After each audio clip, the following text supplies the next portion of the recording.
ಫಣೀಂದ್ರ ಅವರೇ, ಈ OTP ಹಂಚ್ಕೊಳ್ಬೇಡಿ, hack ಆದರೆ ಗೋಲ್ಡನ್ ಅವರ್ ಇದನ್ನೆಲ್ಲ ಬಳಸ್ಕೊಳ್ಳಿ ನಮಗೆ ನೀವು ಬುದ್ಧಿ ಹೇಳ್ತಾ ಇದ್ರಿ ಇಲ್ಲಿ ತನಕ. ಬಟ್ ಬ್ಯಾಂಕಿಂಗ್ ಆ್ಯಪ್ಗಳು ಕೂಡ ಇಷ್ಟೊಂದು ಡೇಂಜರ್ ಪರಿಸ್ಥಿತಿಲಿ ಇದಾವ ಅಂತ ಆತಂಕ ಶುರುವಾಗುತ್ತೆ.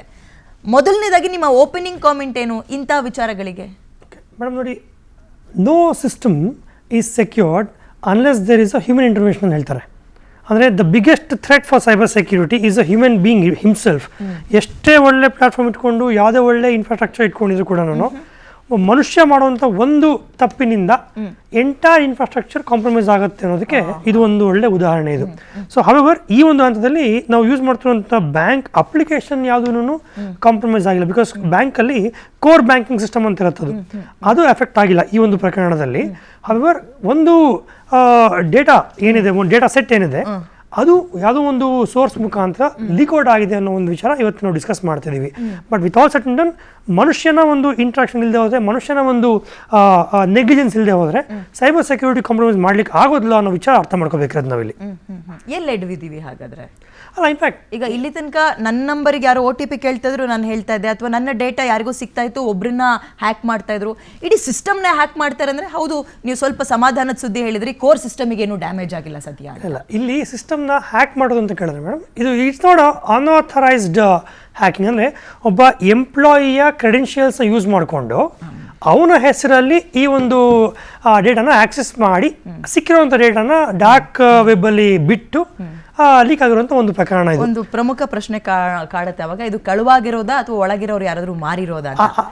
ಇದ್ರ ಬಗ್ಗೆ ನಾನು ಬರ್ತೀನಿ ಸರ್, ಬರ್ತೀನಿ. ಫಸ್ಟ್ ಓಪನಿಂಗ್ ಕಾಮೆಂಟ್ ಎಲ್ಲರದ್ದು ತಗೊಳ್ತೀನಿ ನಾನು. ಮುರಳಿ ಸರ್, ಈ ಸುದ್ದಿ ಕೇಳ್ತಾ ಇದ್ದಂಗೆ ನಿಮ್ಗೆ ಏನು ಅನ್ನಿಸ್ಬಿಡ್ತು? Vulnerability factor. ಕೆಲವು ಅಪ್ಲಿಕೇಶನ್ಸ್ನ ಯೂಸ್ ಮಾಡೋದು ಚಟ ಆಗಿದೆ ಜನಕ್ಕೆ.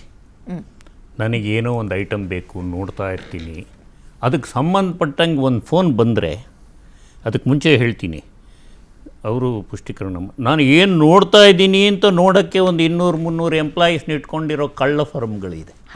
ಓ, ಇವರು ಲೆಹೇರಿಯಾ ಸ್ಯಾರಿ ಹುಡುಕ್ತಾ ಇದ್ದಾರೆ ಅಂತ ಅವ್ರಿಗೆ ಮೆಸೇಜ್ ಬಂದರೆ ಅವರಿಂದ ಫೋನ್ ಬರುತ್ತೆ. ನನ್ನ ಉದ್ವೇಗ, ಹೌದು ಹೌದು ಹೌದು ನಂಬರ್ ಕೊಡಮ್ಮ ಅಂದರೆ ಕೊಟ್ಬಿಡ್ತಾರೆ. ಸ್ವಲ್ಪ ದಿನದ ಮುಂಚೆ ನಾವು ಕೇಳಿದ್ದೀವಿ, ಪೊಲೀಸ್ ಕಮಿಷನರ್ ಒಬ್ಬರು ಕೊಟ್ಟಿದ್ದಾರೆ OTP.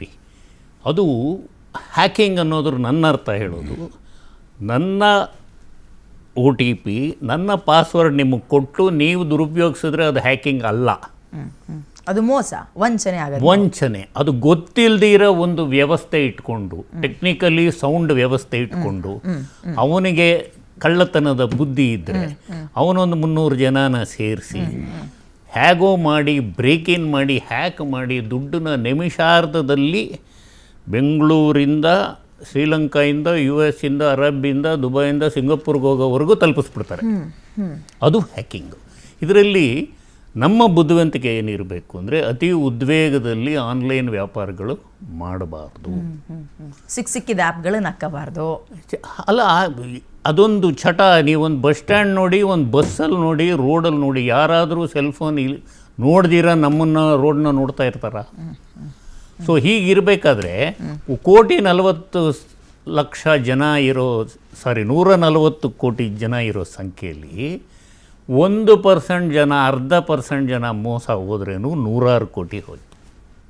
ನಮ್ಮ ದೇಶದಲ್ಲಿ ಒಂದು ₹100 ಹೀಗೆ ಹಾಕಿದ್ರೆ ರೆವಲ್ಯೂಷನ್, ಡಿಮಾನಿಟೈಸೇಷನ್ ಮಾಡಿದ್ರೆ ರೆವಲ್ಯೂಷನ್, UPI ಯೂಸ್ ಮಾಡಿದ್ರೆ ರೆವಲ್ಯೂಷನ್. 20 ಲಕ್ಷಕ್ಕೆ ಮೇಲ್ಪಟ್ಟು UPIಯಲ್ಲಿ ಯೂಸ್ ಮಾಡಿದವರೆಲ್ಲ ಸೇಲ್ಸ್ ಟ್ಯಾಕ್ಸಲ್ಲಿ ರಿಜಿಸ್ಟರ್ ಆಗಿಲ್ಲ ಅಂತ ನಿಮ್ಮ ವೇದಿಕೆಯಲ್ಲಿ ಇಲ್ಲಿ ಮಾತಾಡಿದ್ದೀವಿ. ದೊಡ್ಡ ಗಲಾಟೆ ಆಗಿದೆ, ಇನ್ನೂ ಆಗ್ತಾಯಿದೆ, ಮುಗಿದಿಲ್ಲ. ಸೇಲ್ಸ್ ಟ್ಯಾಕ್ಸ್ಗೂ ತೊಂದರೆ ಆಗ್ತಾಯಿದೆ, ಡಿಪಾರ್ಟ್ಮೆಂಟವ್ರಿಗೂ ತೊಂದರೆ ಇದೆ, ಡೀಲರ್ಸ್ಗೂ ತೊಂದರೆ ಇದೆ. ಇದೆಲ್ಲ ಲ್ಯಾಕ್ ಆಫ್ ನಾಲೇಜ್ ಅಲ್ಲ, ನಾಲೇಜ್ ಬೀಯಿಂಗ್ ಮಿಸ್ಯೂಸ್ಡ್. ನಿಮಗೆ UPI ಉಪಯೋಗಿಸೋಕ್ಕೆ ಬರಲ್ಲ ಅಂದರೆ ನಿಮಗೆ ತೊಂದರೆನೇ ಇಲ್ಲ. ನಿಮಗೆ ಬಂದಿದೆ, ಜಾಸ್ತಿ ಯೂಸ್ ಮಾಡ್ತಾ ಇದ್ದೀರಾ, ನಿಮ್ಮ ಅಕೌಂಟಲ್ಲಿ ಜಾಸ್ತಿ ಇಟ್ಟಿದ್ದೀರಾ, ಜಾಗರೂಕತೆ ಇಲ್ದಿರ OTPಗಳ ಬಗ್ಗೆ, ಪಾಸ್ವರ್ಡ್ಗಳ ಬಗ್ಗೆ ಮಾತಾಡ್ತೀರಾ, ಸಿಕ್ಕಿದ್ದನ್ನೆಲ್ಲ ಆನ್ಲೈನಲ್ಲಿ ತೊಗೋತೀರಾ. ಇದು ಸ್ಪ್ರೆಡ್ ಆಗುತ್ತೆ ನಾಲೇಜು. ಪ್ರಪಂಚ ಎಲೆಕ್ಟ್ರಾನಿಕಲಿ ಚಿಕ್ಕದಾಗ್ತಾ ಇದ್ದಷ್ಟು ತೊಂದರೆಗಳು, ಮೋಸಗಳು ಜಾಸ್ತಿ ಆಗ್ತಾ ಇದೆ. ಓಕೆ, ಬಂದೆ ಸರ್.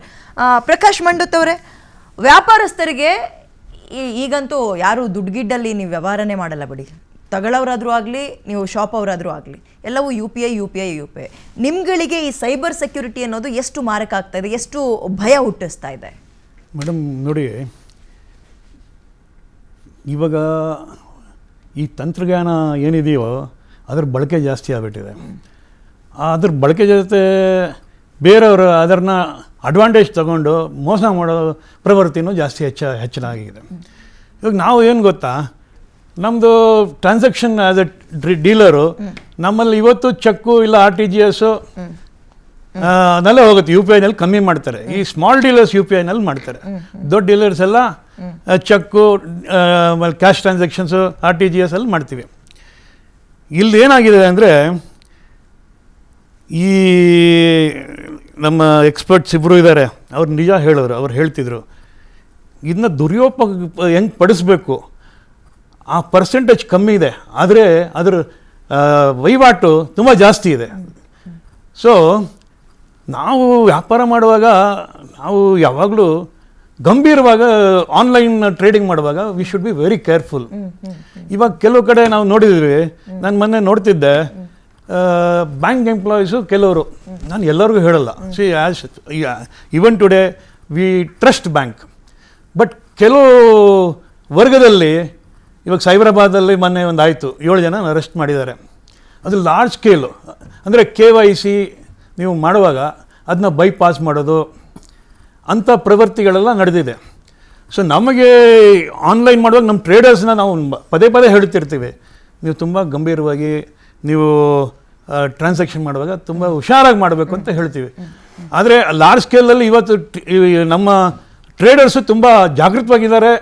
ಅದಕ್ಕೆ ಅಷ್ಟು ನಮ್ಮಲ್ಲಿ ಅನಾನುಕೂಲ ಮತ್ತು ಇಂಥ ಫ್ರಾಡ್ಗಳು ತುಂಬ ಕಮ್ಮಿ ಇದೆ, ನಿರ್ದೇಶನಗಳು ಅಂತ ಹೇಳ್ಬೋದು ನಾನು. ಓಕೆ, ಸಂತೋಷ್ ಅವರೇ, ನನ್ನ ಧ್ವನಿ ಕೇಳಿಸ್ತಾ ಇದೆಯಾ ನಿಮಗೆ? ಹಾ ಮೇಡಮ್, ಕೇಳ್ತಾ ಇದೆ. ಯಾವತ್ತಾದ್ರೂ ಈ ಹ್ಯಾಕಿಂಗ್ ಸಮಸ್ಯೆಯನ್ನ ಅಥವಾ ಸೈಬರ್ ಫ್ರಾಡ್ ನ ಎದುರಿಸಿದ್ದೀರಾ? ನಾವಂತೂ ಆ ರೀತಿ ಯಾವುದೇ ರೀತಿಯ ಸಮಸ್ಯೆ ಅನುಭವಿಸಿಲ್ಲ. ಆದ್ರೆ ನಮ್ಮ ಜೊತೆಗಿರ್ತಕ್ಕಂತ ಬಹುತೇಕ ಆಟೋ ಚಾಲಕರು ಅಥವಾ ಇನ್ನಿತರೆ ಸಾರ್ವಜನಿಕರು ದಿನನಿತ್ಯ ನಮ್ಮ ಹತ್ರ ಹೇಳ್ತಾ ಇರ್ತಾರೆ, ಈ ರೀತಿ ನನಗೆಲ್ಲ ಹ್ಯಾಕಿಂಗ್ ಆಯ್ತು, ನನ್ನ ಮೊಬೈಲ್ ಹ್ಯಾಕ್ ಆಯ್ತು, ನನ್ನ ಅಕೌಂಟ್ ಹ್ಯಾಕ್ ಆಯ್ತು ಅಂತ. ಇವತ್ತಿನ ಒಂದು ಅನಾಲಿಸಿಸ್ ನೋಡಿದ್ರೆ ಇಡೀ ಭಾರತ ದೇಶದಲ್ಲಿ ಒಂದು ದಿನಕ್ಕೆ ಸರಾಸರಿ 7,000 ಪ್ರಕರಣಗಳು ದಾಖಲಾಗ್ತಾ ಇದಾವೆ ಸೈಬರ್ ವಂಚನೆ ಸಂಬಂಧಪಟ್ಟಂಗೆ ಅಂತೇಳಿ. ಅದು 7,000 ಅಲ್ಲದೇನೆ ಅದರಿಂದ ಹೊರಗಡೆ ಇರ್ತಕ್ಕಂಥವ್ರು ಬಹಳಷ್ಟು ಜನ ಇರ್ತಾರೆ. ಅಂದ್ರೆ ನಾವು ಸ್ಟೇಷನ್ಗೆ ಹೋಗ್ತೀವಿ, ಕಂಪ್ಲೇಂಟ್ ಅನ್ನು ಕೊಡಕ್ ಹೋಗ್ತೀವಿ. ಕಂಪ್ಲೇಂಟ್ ಕೊಡಕ್ ಹೋದ್ರೆ ಅಲ್ಲಿರ್ತಕ್ಕಂಥ ಲೋಕಲ್ ಪೊಲೀಸ್ ಏನ್ ಹೇಳ್ತಾರೆ, ಇಲ್ಲ ಇದು ಸೈಬರ್ ಕ್ರೈಮಿಗೆ ಹೋಗ್ಬೇಕಂತ. ಬಹುತೇಕ ತಾಲೂಕು ಜಿಲ್ಲಾ ಕೇಂದ್ರಗಳಲ್ಲಿ ಸೈಬರ್ ಪೊಲೀಸ್ ಸ್ಟೇಷನ್ ಎಲ್ಲಿದೆ ಅಂತೇಳಿ ಯಾವುದೇ ಒಂದು ನಾಮಫಲಕನೇ ಇಲ್ಲ. ಅದ್ರ ಜೊತೆಗೆ RBI ಏನಂತ ಒಂದು ಸಂಸ್ಥೆ ಇವತ್ತು ಆ ಸೈಬರ್ ಕ್ರೈಮ್ ತಡಿಲಿಕ್ಕೆ ಏನಾದ್ರೂ ಮುಂದೆ ಆಗ್ತಾ ಇದೆ ಅಂದ್ರೆ ಕೇವಲ ಮಾಧ್ಯಮಗಳಲ್ಲಿ ಒಂದು ಅಡ್ವರ್ಟೈಸ್ಮೆಂಟ್ ಕೊಡ್ತಕ್ಕಂಥದ್ದು, ಅಥವಾ ನಮ್ಮ ಮೊಬೈಲಿಗೆ ಒಂದು ವಿಡಿಯೋವನ್ನ ಅನ್ಸ್ತಕ್ಕಂಥದ್ದು, ಅಥವಾ ಒಂದು ಯಾವ್ದೊಂದು ಮೆಸೇಜ್ ಕಳಿಸ್ತಕ್ಕಂಥದ್ದು ಮಾತ್ರ ಮಾಡ್ತಾ ಇದೆ. ಆನ್ಲೈನ್ ಫ್ರಾಡ್ ಆಗಿ ನಮ್ಮ ಅಮೌಂಟ್ ನಮ್ಮ ಅಕೌಂಟ್ ಲಿಂದ ತೆಗೆದು ಎಷ್ಟು ಈಜಿನೋ ಅಷ್ಟೇ ಈಜಿ ಆಗಿದೆ ಅಮೌಂಟ್ ರೀಫಂಡ್ ಮಾಡ್ಲಿಕ್ಕೂ ಒಂದೇನಾದ್ರೂ RBI ನಿರ್ಧಾರ ತಗೋಬೇಕಾಗಿತ್ತು. ಇದು ಪಾಲಿಸಿ ಮ್ಯಾಟರ್ ಆಗಿರೋದ್ರಿಂದ ಸರ್ಕಾರಗಳು ಈ ನಿಟ್ಟಿನಲ್ಲಿ ಯೋಚನೆ ಮಾಡಬೇಕು ಅಂತ ಹೇಳಿ ಇವತ್ತು ನಾವು ಒತ್ತಾಯ ಮಾಡ್ತಾ ಇದ್ದೀವಿ. ಓಕೆ, ಬರ್ತೀನಿ ನಾನು ನಿಮ್ಮ ಹತ್ರ. ಫಣೀಂದ್ರ